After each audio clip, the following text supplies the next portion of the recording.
به نام خدا بریم با همدیگه مسئله 8 صفحه 17 رو حل کنیم که یکی از دوستان اشکال داشت و مسئله مهمی هم هست.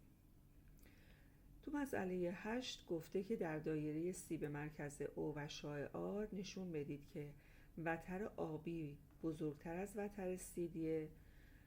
در نتیجه اگر و تنها اگر OH کوچکتر از OH پرین باشه. OH و OH پرین هم فاصله O از دو وتر آبی و CD هست. خب بچه ها، من اینو به زبان فارسی یه بار توضیح میدم که این چی خواسته از ما.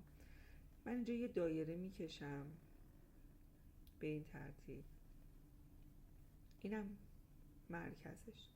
ببینید بچه ها، من یه وتر میکشم اینجاها که به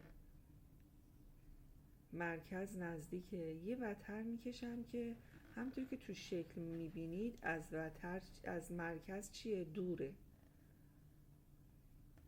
خب وتر آبی که به مرکز نزدیکه و وتر CD که از مرکز دوره یه فاصله ای داره. میبینید این فاصلش، اینم فاصلش اینجاها.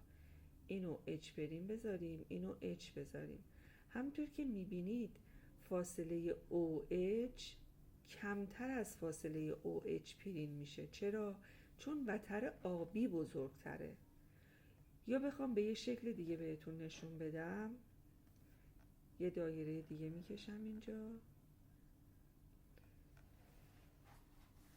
اینم مرکزش. من شروع میکنم چند تا وتر میکشم. این یه وتر، دوتا، سه تا. همینجور که میبینید با دور شدن از مرکز دایره وترها چی میشن؟ کوچیکتر میشن. پس هرچی وتر به مرکز نزدیکتر باشه بزرگتره. اینم دقیقا همینو میخواد بگه، این مسئله هم همینو میخواد بگه. الان اینجا فرض ماست، اینجا چیه؟ حکمه. همطور که هم میبینید اگر و تنها اگر اومده، یعنی شما یه سری باید از فرض به حکم برسید و بالعکس از حکم به فرض برسید. خب ما حالا برای اینکه این اثبات کنیم این وضعیت رو، میایم یه سری مفروضات خودمون اضافه میکنیم به شکلمون. خودش هم راهنمایی کرده، گفته از O به B و C وصل کنید. حالا شما هم میتونید به C وصل کنید، هم میتونید به D وصل کنید، فرق نمیکنه. پس من میام یه سری از O به B وصل میکنم، یه سری هم از O به C وصل میکنم. درست شد؟ میدونم که OB آره شعاع دایره است، OC هم چیه؟ آره. خب دو تا مثلث قائم الزاویه درست شد. پس من در مثلث OBH رابطه فیثاغورس رو می نویسم. R2 برابر با OH به توان 2 به علاوه HB به توان 2. واسه این مثلث هم همینجور این رابطه فیثاغورس رو می نویسم در مورد مثلث OCH پرین. باز هم مربع وتر برابر است با مجموع مربعات دو ضلع دیگه، یعنی OH پرین به توان 2 به علاوه CH پرین به توان 2. خب همونطور که میبینیم دو طرف سمت چپ اینا با هم برابرن. وقتی که تو دو تا تساوی یه طرفشون با هم برابر باشه، قطعاً طرف دوم هم با هم دیگه برابر میشه، یعنی OH به توان 2 به علاوه HB به توان 2 هم با OH پرین 2 به علاوه CH پرین به توان 2 چی؟ با هم برابر میشه. خب طبق خود فرض گفته که آبی بزرگتر از CDه. وقتی که یه پاره خطی از یه پاره خط دیگه بزرگتر باشه، از این چه نتیجه‌ای میتونیم بگیریم؟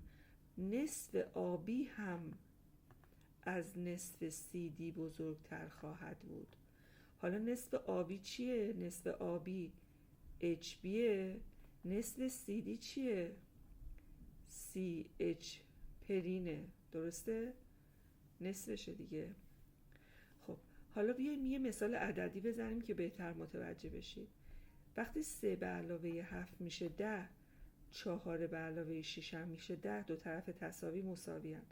وقتی 7 بزرگتر از 6 باشه قطعاً 3 کوچکتر از 4 خواهد بود، برای اینکه این توازن برقرار باشه. این مثال عددی رو داشته باشید، بذارینش کنار. بریم سراغ این تساوی. الان ببینید بچه ها، الان HB نسبت به CH چه حالتی داره؟ HB بزرگتره، پس قطعاً OH هم کوچکتر از OH برین خواهد بود. خب پس من میگم با این اثباتی که انجام دادم OH کوچکتر از OH برین خواهد شد. خب اینجا اثبات یه طرفمون تموم شد. یعنی اگر اینو P بگیریم اینو Q، P آنگاه Q مون اثبات شد. حالا باید چیکار کنیم؟ Q آنگاه P رو اثبات کنیم. دقیقاً برای اثبات حالت برعکسش هم شما همین رو می نویسید، ولی این بار به این قسمت که رسیدید من رنگ رو عوض کنم.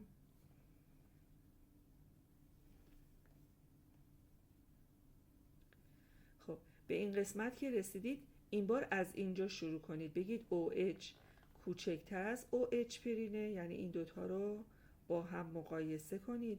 بگید وقتی این کوچکتر از اینه پس قطعاً این دوتا چه حالتی دارن؟ CH پرین از HB بزرگتر خواهد بود. ممنون، خسته نباشید.